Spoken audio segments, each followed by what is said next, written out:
Hi, it's Victor Chang from CaseInterview.com with a field report for May 2021.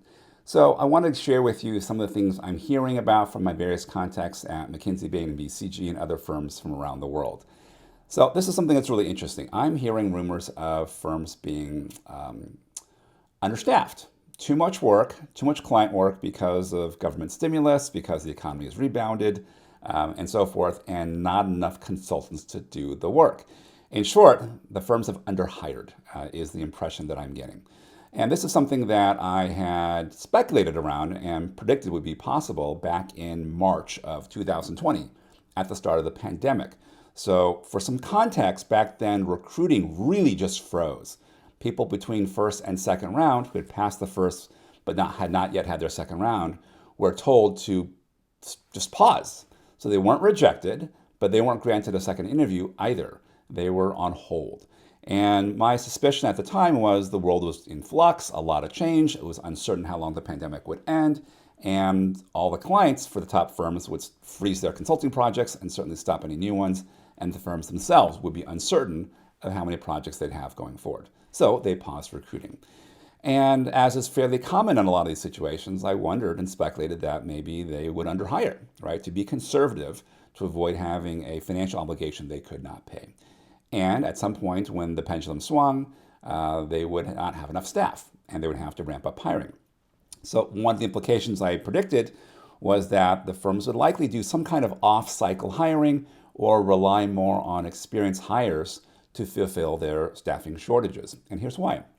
When a firm recognizes that they need more staff, they have to wait until the start of an academic recruiting season, which typically starts sort of in August or September.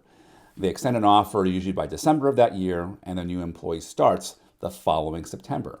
So from the time you get a prospect that you want to hire and you interview them to when they start working, it's about a year's time. So it's at least a year lead time to increase your staffing from on-campus recruiting.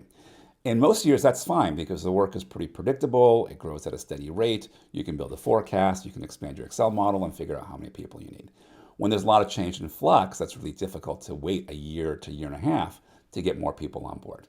So as a result, experienced hiring or hiring people who are lateral hires, not from working, from other jobs that are already working rather than from a campus, people who are hired in that way typically start within a month of the offer, right?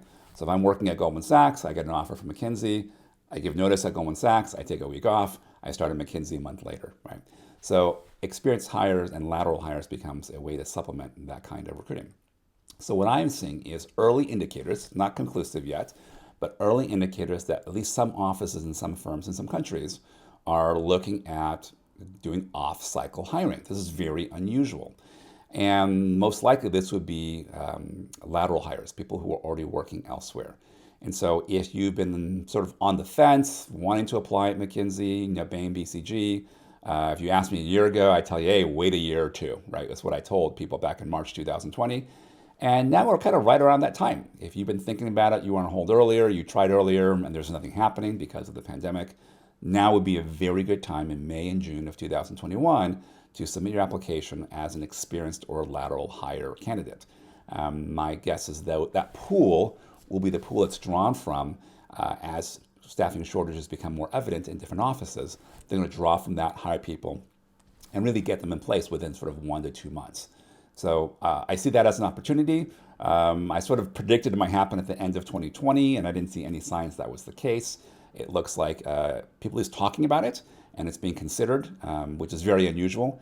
And so I think the chances that it would happen, at least in some offices in some regions, I think is probable. So submit in May and June and see if those resumes get picked up and interviews granted probably over the summer of 2021.